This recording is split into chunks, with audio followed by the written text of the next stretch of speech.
Hello dear students, good morning student. आज के lecture में हम पढ़ने वाले हैं वेलोसिटी को। ठीक है कि वेलोसिटी क्या होती है और वेलोसिटी कितने टाइप्स की होती है। आज के लेक्चर में हम ये सारी चीज़ें जानने वाले हैं। ठीक है, तो अगर हम बात करें कि प्रीवियस लेक्चर में हमने क्या पढ़ा था, तो प्रीवियस लेक्चर में हमने स्पीड के बारे में पढ़ा था और टाइप्स ऑफ स्पीड हमने देखा था। ठीक है, इसके बाद हमने देखा था स्पीड पे बेस्ड न्यूमेरिकल्स। ठीक है, तो प्रीवियस लेक्चर में हम ये चीज़ें पढ़े थे। आज के लेक्चर में हमें पढ़ना है वेलोसिटी। हम ये जानेंगे कि वेलोसिटी क्या होती है और वेलोसिटी कितने टाइप्स की होती है, इसके बारे में अपन सीखेंगे। ठीक है, तो चलिए लिखना शुरू करिए। वेलोसिटी आपकी हेडिंग है वेलोसिटी, तो लिखिए इसमें कि rate of change of displacement, rate of change of displacement is called velocity. Rate of change of displacement is called velocity. ठीक है, ये होता है वेलोसिटी की डेफिनेशन। अब देखिए हम यहाँ पे बोलते हैं कि जो वेलोसिटी होती है वो होता है change in displacement, change in displacement upon time taken, upon time taken. ठीक है, चेंज इन डिस्प्लेसमेंट को हम डेल एस दिखाएंगे और टाइम टेकन को हम लिख लेंगे डेल टी। या देखिए अगर डिस्प्लेसमेंट में चेंज नहीं हो रहा है, मतलब ये एक ही डिस्प्लेसमेंट है, तो यहाँ पे हम एस अपॉन टी भी लिख सकते हैं। ठीक है, अब अगर इसके यूनिट की बात करें तो डिस्प्लेसमेंट की यूनिट होती है मीटर और टाइम की यूनिट होती है सेकेंड। तो जो इसकी यूनिट आ जाती है वो यूनिट आती है मीटर पर सेकेंड। इतनी बात समझ में आ गई। तो वेलोसिटी की यूनिट क्या होती है? मीटर पर सेकेंड। ठीक है, अब देखिए इसी यूनिट की बात करें एसआई में और सीजीएस में, तो देखिए एसआई में और हम सीजीएस में बात करेंगे तो एसआई में वेलोसिटी की यूनिट होती है मीटर पर सेकेंड और सीजीएस में होती है सेंटीमीटर पर सेकेंड। ये होता है। ठीक है, अब देखिए अगर हम बात करें इसके बाद, ये चीज़ आपको समझ में आ गई? कहीं पे कोई डाउट? कहीं पे कोई डाउट नहीं? चलिए पॉइंट लिखिए, नोट लिखिए। नोट में लिखिए कि it is a vector quantity. किसकी बात कर रहे हैं? वेलोसिटी की। आपको याद रखना है। ठीक है, लिखिए it is a vector quantity. Second point लिखिए its value can be, its value can be positive और negative, its value can be positive और निगेटिव। नेक्स्ट इसमें एक और पॉइंट लिखिए the direction of velocity is same as, the direction of velocity is same as the direction of displacement of the body, same as the direction of displacement of the body। ठीक है, मतलब हम ये बोलेंगे कि जिस direction में displacement होगा किसी भी पार्टिकल का, उसी डायरेक्शन में वेलोसिटी भी होती है। मतलब हम बोलें कि अगर इस डायरेक्शन में कोई पार्टिकल डिस्प्लेस हो रहा है, ठीक है, तो उसी डायरेक्शन में उस पार्टिकल की वेलोसिटी भी होगी, उसी डायरेक्शन में उस पार्टिकल की वेलोसिटी भी होगी। इतनी बात समझ में आ गई? चलिए इसके बाद हम बात करेंगे वेलोसिटी के टाइप के बारे में कि वेलोसिटी कितने टाइप्स की होती हैं। ठीक है, तो देखिए अगर हम वेलोसिटी के टाइप्स की बात कर रहे हैं तो एक होता है यूनिफॉर्म वेलोसिटी, यूनिफॉर्म वेलोसिटी। दूसरा होता है आपका यहाँ पे देखिए तीन होता है, एक होता है non uniform velocity, non uniform velocity, और तीसरा होता है एवरेज वेलोसिटी, तीसरा होता है एवरेज वेलोसिटी। मेरी बात समझ में आ गई कि वेलोसिटी तीन टाइप्स की होती है, uniform velocity, non uniform velocity और एवरेज वेलोसिटी।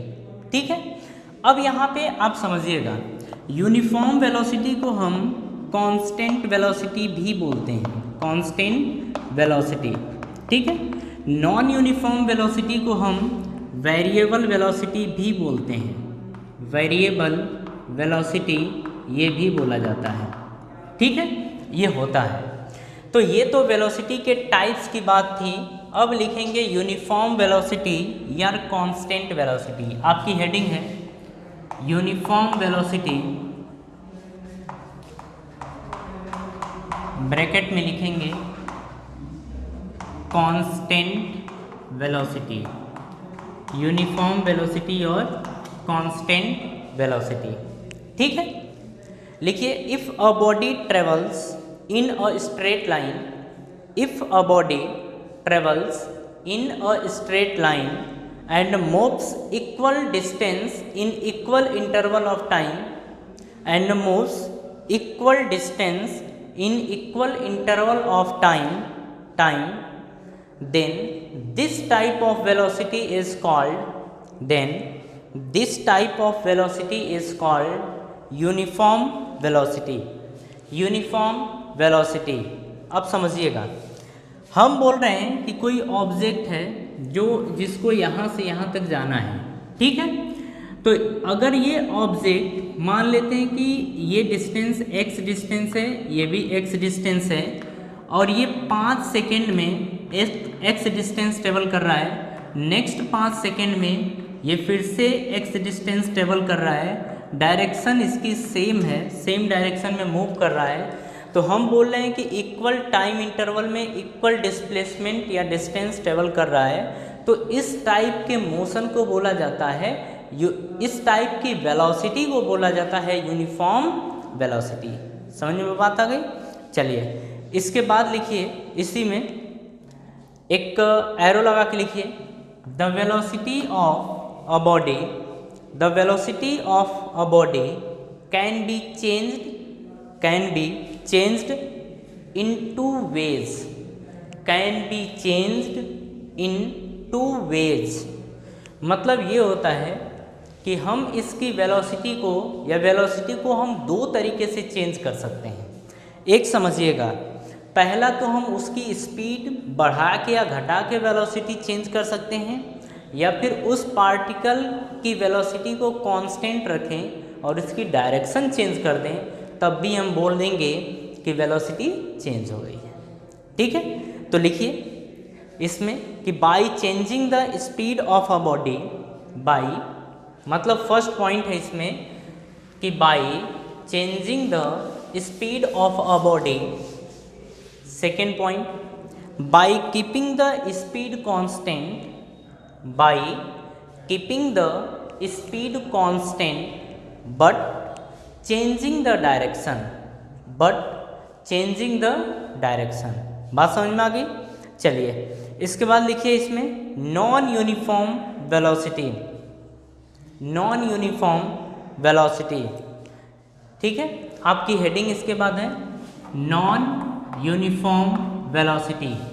इसमें लिखिए when an object is not moving, when an object is not moving equal distance in equal interval of time, not moving equal distance in equal interval of time, then this type of velocity is called, then this type of velocity is called non-uniform velocity, non-uniform velocity।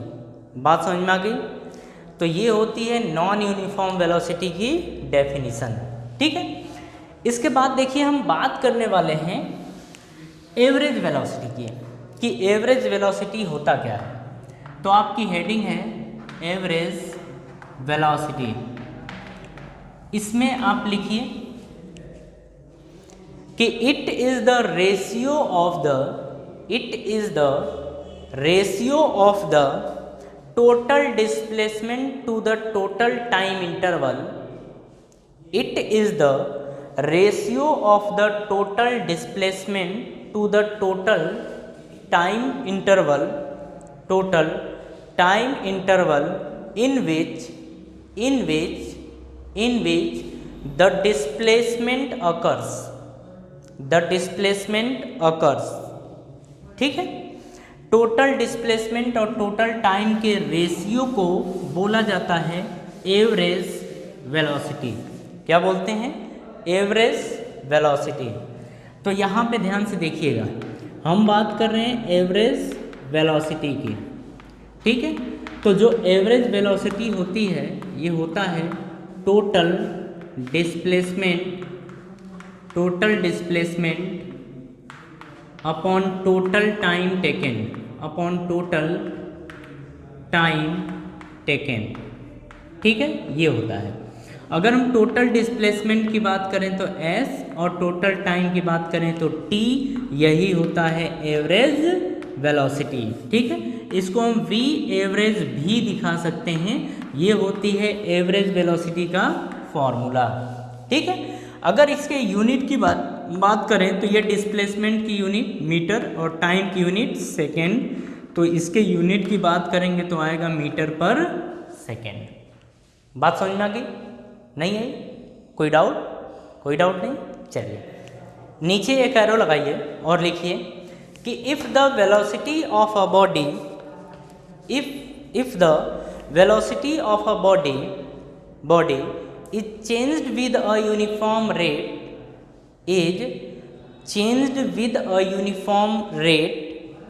then the average velocity will be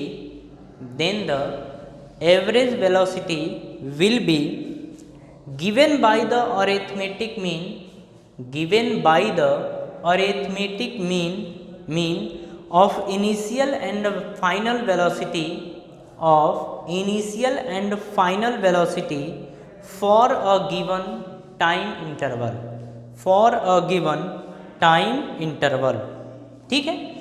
हमसे देखिए पूछ रहा है average velocity, तो अगर हमें final velocity और initial velocity दे दिया हो किसी टाइम इंटरवल में, तो उसमें एवरेज वेलोसिटी जो निकल के आती है वो आती है arithmetic mean of initial velocity and final velocity. इसका मतलब क्या है कि इनिशियल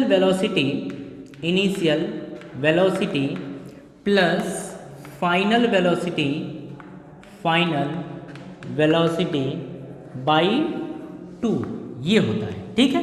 अगर इनिशियल वेलोसिटी को हम मान लें कि u था, इनिशियल वेलोसिटी u था और फाइनल वेलोसिटी v था, तो यहाँ पे v एवरेज बराबर आ जाएगा u plus v by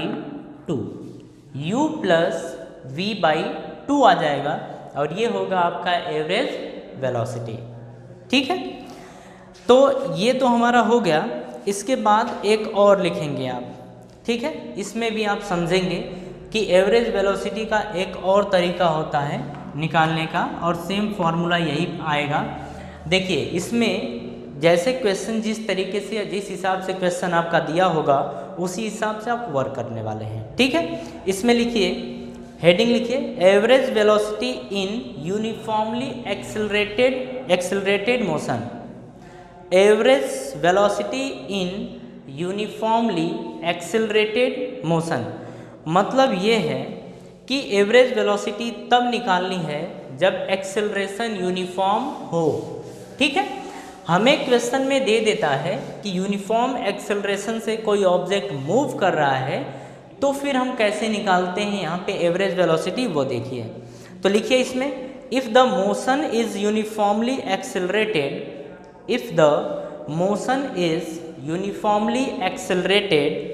then average velocity can also be written as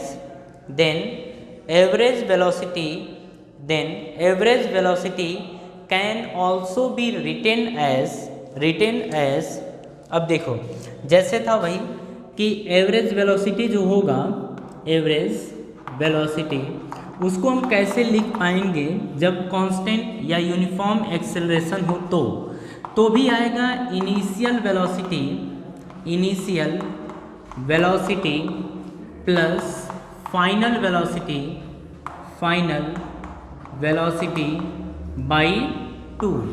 by 2। तो initial velocity u, final velocity v और बाई 2, ये आ गया v एवरेज, ठीक है, ये एवरेज वेलोसिटी इस तरीके से कैलकुलेट किया जाएगा। ठीक है, और देखिए ध्यान रखिएगा ये फॉर्मूला तभी यूज होगा जब एक्सेलरेशन कांस्टेंट हो। फॉर, ऐसे लिख लीजिए, फॉर कांस्टेंट एक्सेलरेशन, मतलब अगर कांस्टेंट एक्सेलरेशन से कोई पार्टिकल मूव कर रहा है और उसकी इनिशियल वेलोसिटी और फाइनल वेलोसिटी दे रखी हो तो एवरेज वेलोसिटी निकालेंगे u प्लस वी अपॉन 2। बात समझ में आ गई। अब हम बात करेंगे एक्सेलरेशन के बारे में कि एक्सेलरेशन होता क्या है। ठीक है, तो लिखिए हेडिंग एक्सेलरेशन। एक्सेलरेशन, तो एक्सेलरेशन को देखिए डिनोट किया जाता है स्मॉल a से। ठीक है, अब लिखिए rate of change of velocity is called, rate of change of velocity is called acceleration. Rate of change of velocity is called acceleration.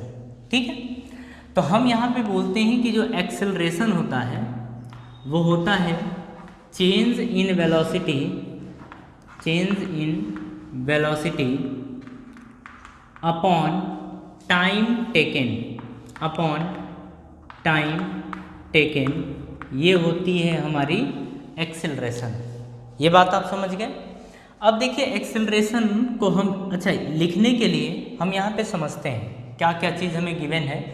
देखिए हम यहाँ पे बोल रहे हैं कि जो ऑब्जेक्ट की इनिशियल वेलोसिटी थी, इनिशियल वेलोसिटी थी वो पहले u थी, पहले u थी।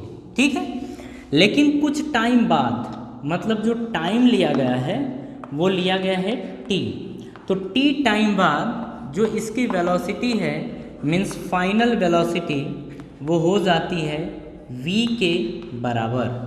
तो हम मान लेते हैं कि जो एक्सेलरेशन है वो एक्सेलरेशन a था। ठीक है, तो हम यहाँ पे ये बोलेंगे कि चेंज इन वेलोसिटी, तो देखिए चेंज इन वेलोसिटी का मतलब कि डेल v, और डेल v का मतलब होगा v फाइनल, तो v फाइनल का मतलब कि final velocity v minus initial velocity u, ये होगा चेंज इन वेलोसिटी।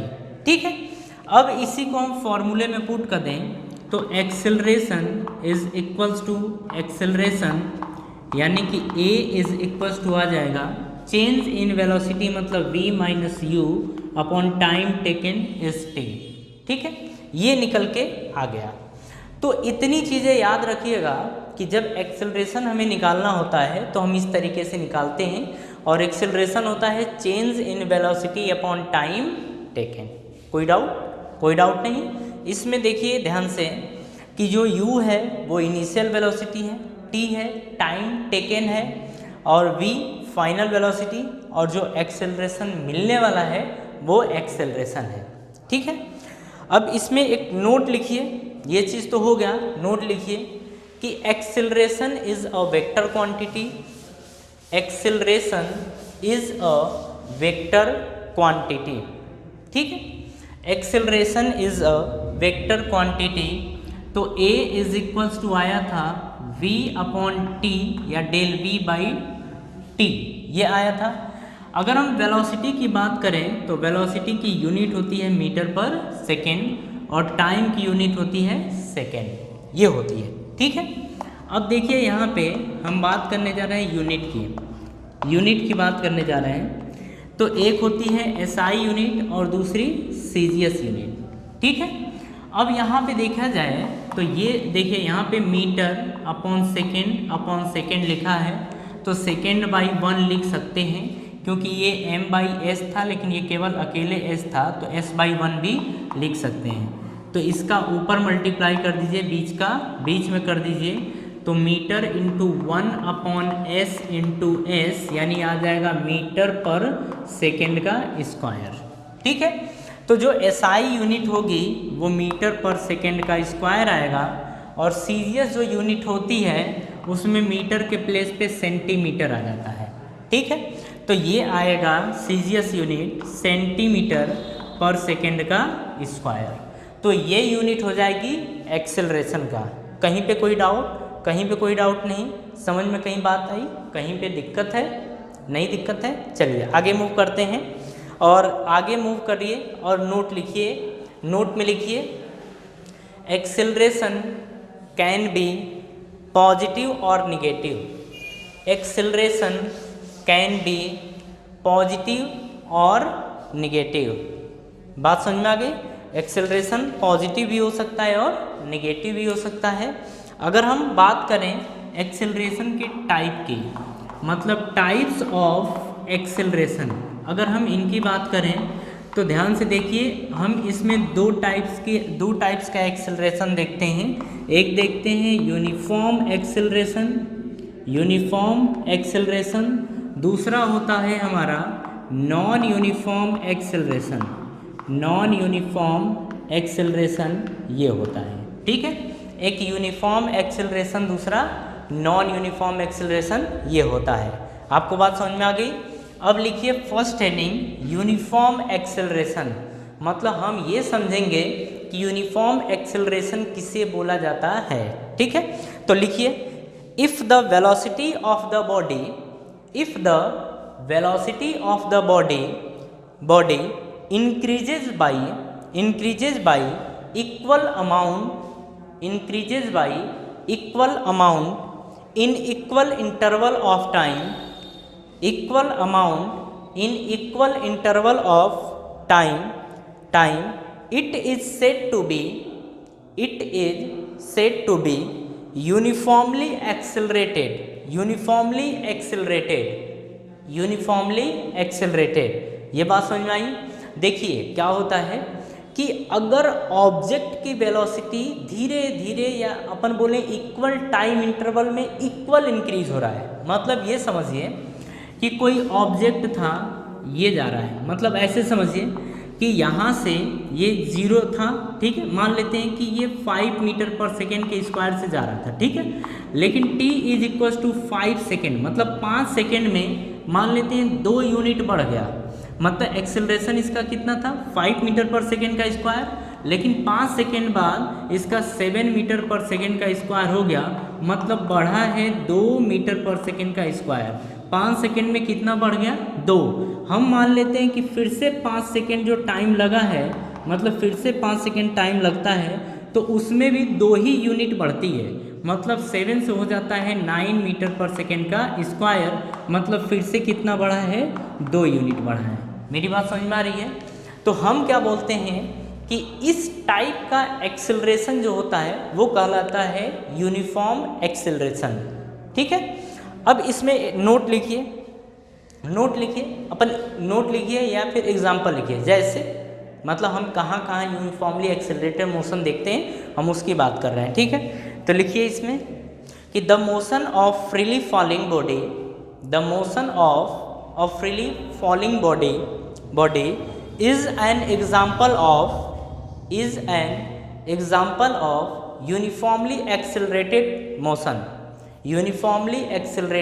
motion, ठीक है। नेक्स्ट एग्जाम्पल एक और लिखिए, the velocity of the ball is increased, the velocity of the ball is increased as it moves down on an inclined plane, ठीक है। अब यहाँ से देखिए कि अगर हम बात करें यूनिफॉर्म एक्सेलरेशन की, तो जैसे किसी ऑब्जेक्ट को अपन ऊपर की तरफ ऐसे थ्रो करते हैं और या ऊपर से ऐसे ड्रॉप करते हैं, ठीक है, तो उसका एक्सेलरेशन होता है या उसकी वेलोसिटी जो होती है वो धीरे धीरे बढ़ती है, धीरे धीरे बढ़ते चली जाती है, ठीक है। तो हम बोलते हैं कि वेलोसिटी जो हुई वो धीरे धीरे इंक्रीज करती चली गई, मतलब यहाँ पे जो एक्सेलरेशन मिला ना वो यूनिफॉर्म एक्सेलरेशन मिला। कैसा एक्सेलरेशन? यूनिफॉर्म एक्सेलरेशन, ठीक है। उसी तरीके से अगर किसी इंक्लाइंड प्लेन पे, इंक्लाइंड प्लेन का मतलब इस तरीके से, जैसे आप मान लीजिए आपकी सीढ़ी है, ठीक है, वो सीढ़ी में डंडे ऐसे नहीं है, खुले नहीं है, वो पूरा ऐसे प्लेन है, तो किसी बॉल को अगर इस पे से ड्रॉप करते हैं तो इसका जो एक्सेलरेशन है वो धीरे धीरे इंक्रीज करते रहता है, ठीक है। मतलब उसका उसका एक्सेलरेशन जो होता है वो यूनिफॉर्म रेट से इंक्रीज करता है और उसकी वेलोसिटी धीरे धीरे धीरे धीरे इंक्रीज करते रहती है। ठीक है, मतलब इसमें भी यूनिफॉर्म एक्सेलरेशन आता है। ठीक है, अब नेक्स्ट लिखिए heading non uniform acceleration. Heading है नॉन यूनिफॉर्म एक्सेलरेशन।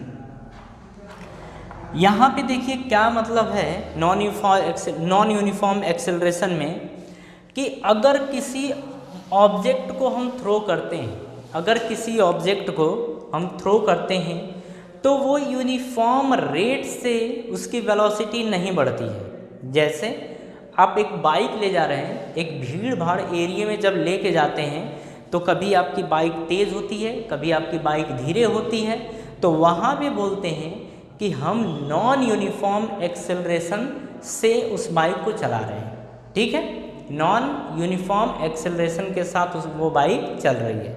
तो आप इसमें लिखना चाहें तो लिखिए, हेडिंग है आपकी नॉन यूनिफॉर्म एक्सेलरेशन। इसमें लिखिए if the velocity of the body is increased, if the velocity of the body is increased by an equal amount in equal interval of time, by an equal amount in equal interval of time,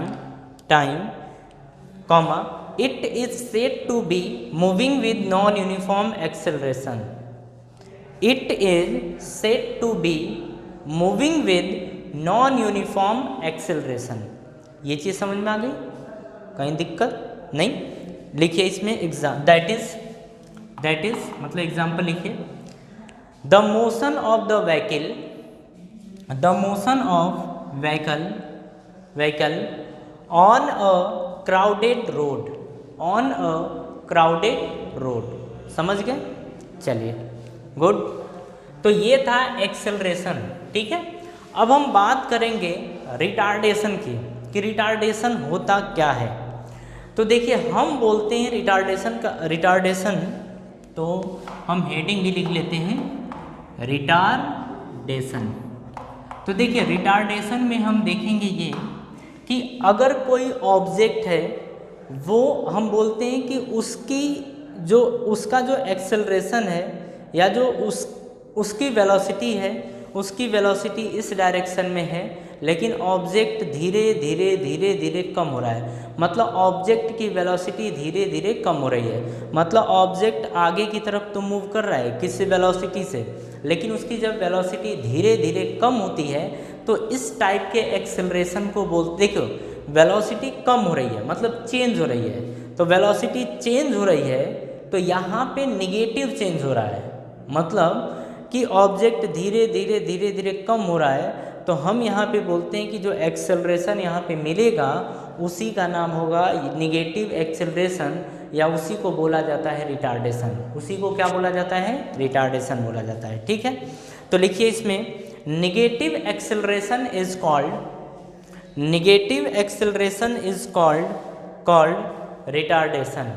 negative acceleration is called retardation. Second point लिखिए, when the velocity of the body is changed, when the velocity of the body is changed, we say it is accelerating, we say it is accelerating। समझिएगा क्या बोल रहा है, अगर किसी object की velocity change होती है तो हम बोलते हैं कि ऑब्जेक्ट एक्सेलरेट हो रहा है। बात समझ पाए? अगर किसी ऑब्जेक्ट की वेलोसिटी में चेंज होता है तो हम बोलते हैं कि ऑब्जेक्ट एक्सेलरेट हो रहा है। ठीक है, एक नीचे एरो लगाइए, the velocity of body may increases और डिक्रीजेस।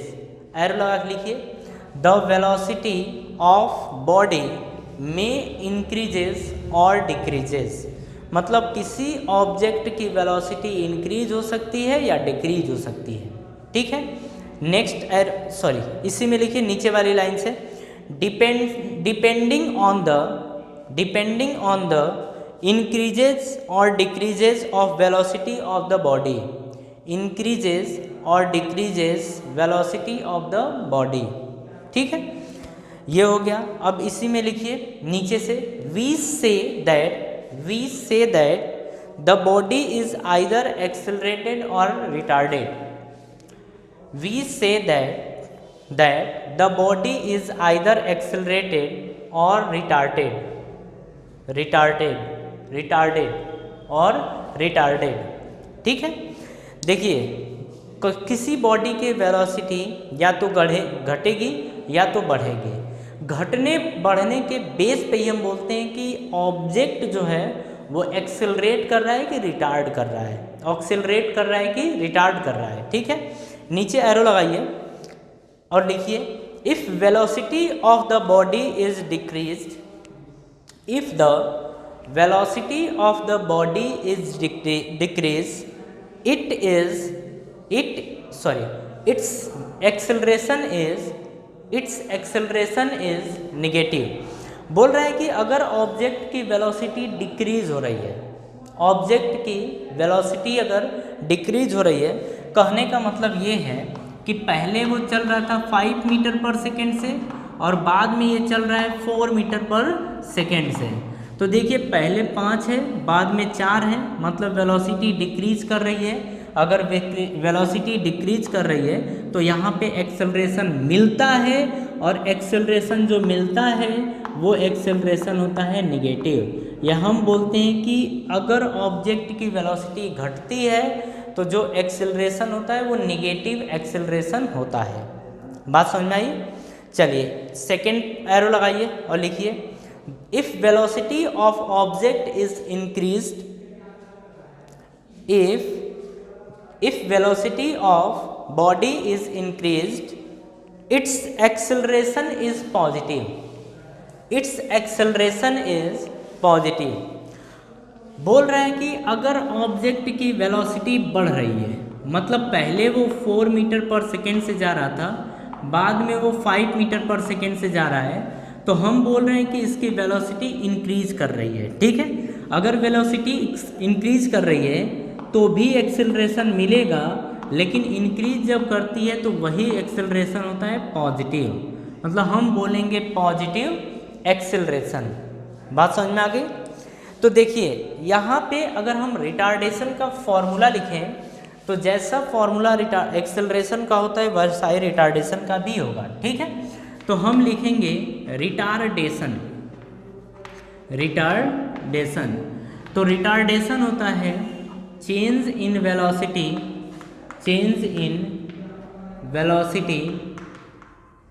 अपॉन टाइम टेकन, ये होता है। ठीक है, अब देखिए चेंज इन वेलोसिटी, रिटार्डेशन को भी ए से ही दिखाएंगे।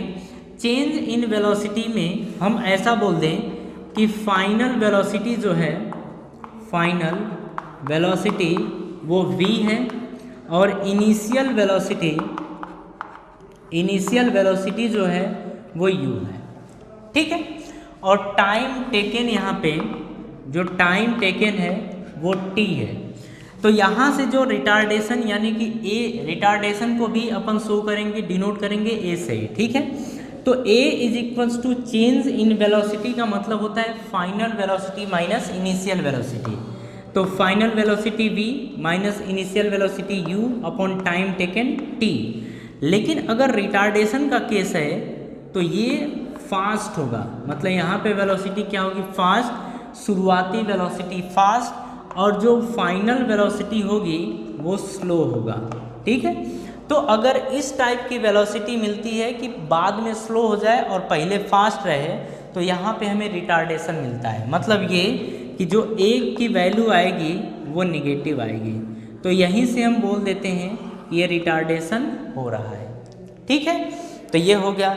अब यहाँ से देखिए अगर हम एक्सेलरेशन की बात करें तो यहाँ पे a is equals to v minus u ही होगा और बाई t होगा। ठीक है, लेकिन जो v होगा ये फास्ट होगा और जो u होगा ये स्लो होगा। u कैसा होगा? स्लो, और v कैसा होगा? फास्ट। ठीक है, तो यहाँ पे जो एक्सेलरेशन आएगा इसको हम बोलेंगे पॉजिटिव एक्सेलरेशन। ठीक है, तो पॉजिटिव एक्सेलरेशन को एक्सेलरेशन ही बोला जाता है, लेकिन निगेटिव एक्सेलरेशन को अपन रिटार्डेशन बोलते हैं। निगेटिव एक्सेलरेशन को क्या बोलते हैं? रिटार्डेशन। ओके, चलिए अब इसके रिटार्डेशन के भी यूनिट की अपन बात कर लेते हैं कि इसकी यूनिट क्या होती है। तो अब हम बात करेंगे इसके यूनिट के बारे में, ठीक है। तो देखिए, जो एक्सेलरेशन की यूनिट होती है वही रिटार्डेशन की भी यूनिट होती है। मतलब हम ये बोलेंगे कि जो इसकी यूनिट एसआई यूनिट और सीजीएस यूनिट, तो एसआई यूनिट जो होगी वो मीटर पर सेकेंड का स्क्वायर होगा और सीजीएस यूनिट होगी सेंटीमीटर पर सेकेंड का स्क्वायर होगा। कहीं पे कोई दिक्कत नहीं, कॉपी कर लीजिए इसको। इसके बाद हम एक लिख लेते हैं एग्जाम्पल, मतलब रिटार्डेशन का एग्जाम्पल लिख लेते हैं कि कहाँ पे रिटार्डेशन होता है, ये हम देखेंगे, ठीक है। तो लिखिए, when the brake are applied to a car, when the brake are applied to a car moving on a road, its velocity decreases and it comes to stop and it comes to stop. This decreases in velocity is called retardation। समझिएगा, यहाँ पे जैसे कि अगर हम किसी bike को ले जाते हैं, ठीक है, और उस बाइक या कार के ऊपर जब ब्रेक अप्लाई किया जाता है तो उसकी वेलोसिटी पहले की तुलना में कम होती है, ठीक है। मतलब पहले वेलोसिटी ज़्यादा थी और बाद में वेलोसिटी कम हुई, तो फिर हम यहाँ पे जो वेलोसिटी मिलता है तो हम बोलते हैं कि इनके कारण यहाँ पे रिटार्डेशन हुआ है। मतलब कम वेलोसिटी होने के कारण ही रिटार्डेशन आता है, ठीक है। इतनी बात समझ गए। चलिए देखिए, अगर हम नेक्स्ट लेक्चर की बात करें, मतलब आज का लेक्चर हमारा यहीं पे कंप्लीट होता है। तो आज के लेक्चर में हमने वेलोसिटी और एक्सेलरेशन देखे, इसे आप अच्छे तरीके से रिवाइज कर लीजिएगा, कोई भी दिक्कत नहीं होगी, ठीक है। नेक्स्ट चैप्टर हमारा फोर्स है, हम उसे पढ़ेंगे, लेकिन हमें उसके पहले इस चैप्टर को कंप्लीट करना पड़ेगा, क्योंकि वहाँ पे हमें फोर्स चैप्टर पढ़ने में इसकी हेल्प लेनी पड़ेगी, ठीक है।